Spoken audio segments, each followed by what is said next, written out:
पहली चीज़ तो आपको ये ज़हन में रखनी चाहिए कि बगैर परफॉर्मेंस के तो सिलेक्शन हो नहीं सकती। सो ऑब्वियसली प्लेयर्स की जो परफॉर्मेंसेज हैं बहुत इंपॉर्टेंट रोल प्ले करती हैं। फिर उसके अलावा अदर बेंचमार्क्स हैं जिनको देखा जाता है बिफोर सिलेक्शन। उसमें फिटनेस है, उसमें उस पर्टिकुलर कंडीशन में उस प्लेयर की अहमियत और उसका जो पार्टिसिपेशन है वो किस अंदाज में हो सकती है। तो एक पूरे का पूरा एक थॉट प्रोसेस है जो सिलेक्शन के पीछे चलता है। तो इंशाल्लाह PSL इज़ वेरी इंपॉर्टेंट क्योंकि हमारे आगे जितने भी टूर्नामेंट्स या जो भी हमारी क्रिकेट है वो शॉर्टर वर्जन की है। अफगानिस्तान के साथ T20 की सीरीज़ है, ये हेल्प करेगा PSL में इस सिलसिले में। और उसके बाद वर्ल्ड कप और एशिया कप 50 ओवर्स का है, तो शॉर्टर वर्जन के ही फॉर्मेट हैं। तो आई थिंक तमाम प्लेयर्स को ये अपने जेहन में रखना चाहिए कि PSL जो है वो बहुत इंपॉर्टेंट है उनकी परफॉर्मेंसेस के पॉइंट ऑफ व्यू से। हारून भाई ये बताइएगा कि न्यूजीलैंड के खिलाफ सीरीज जो है वो बिल्कुल उसके बाद हो जाएगी, PSL के फौरन बाद। तो क्या सिलेक्शन कमेटी PSL के दौरान अपनी मीटिंगें करेगी उस सीरीज के लिए, लड़कों को वो करने का?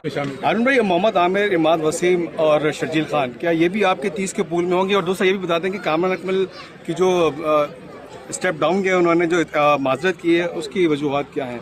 देखिए, उसका एक तो इशू कामरान का सबसे बड़ा ये था कि जब हमसे उनकी बातचीत चल रही थी तो किसी चीज़ की पुख्तगी नहीं थी उस वक्त। तो ये कॉन्ट्रैक्ट वो बहुत पहले ही कर चुके हुए थे। तो ऑब्वियसली अब उस कॉन्ट्रैक्ट में उनसे निकलना उनके लिए बड़ा मुश्किल था। तो ऑब्वियसली हमारा क्रिकेट बोर्ड भी ये नहीं चाहता कि उसके साथ किसी किस्म की कोई ऐसी ज्यादती हो जाए जिससे उसको नुकसान हो। तो इसलिए हमने उसकी रिक्वेस्ट को हमने सपोर्ट कर रहे हैं उसको, और आइंदा जैसे ही PSL ख़त्म होगा उसके मुतालिक कोई फैसला किया जाएगा।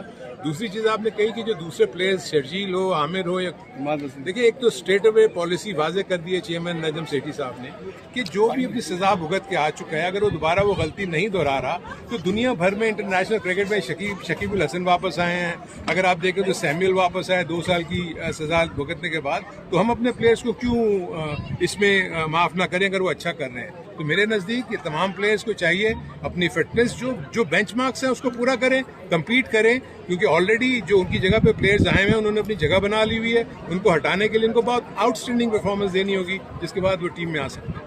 अच्छा हारून भाई, लास्ट अगर वो समझता है कि वो पाकिस्तान की खिदमत कर सकता है, उसमें इतना दमखम मौजूद है, तो आई थिंक ये सारे डिसीजन उसने लेने हैं कि कब उसने रिटायरमेंट वापस लेनी है या नहीं। हमारे पास तो जब आज चीज़ें आएंगी हमारे पास कि जी कौन कौन से प्लेयर्स अवेलेबल हैं और कौन कौन खेलना चाहता है, उसको सामने रखते हुए जो है सिलेक्शन कमेटी काम करेगी। ये तो आप समझते हैं जरूरत है उसकी? अरे देखिए, क्यों, अगर तो ये तो उस शख्स को समझना चाहिए, उस प्लेयर को समझना चाहिए कि क्या वो पाकिस्तान के लिए कंट्रीब्यूट करने के लिए अहल है।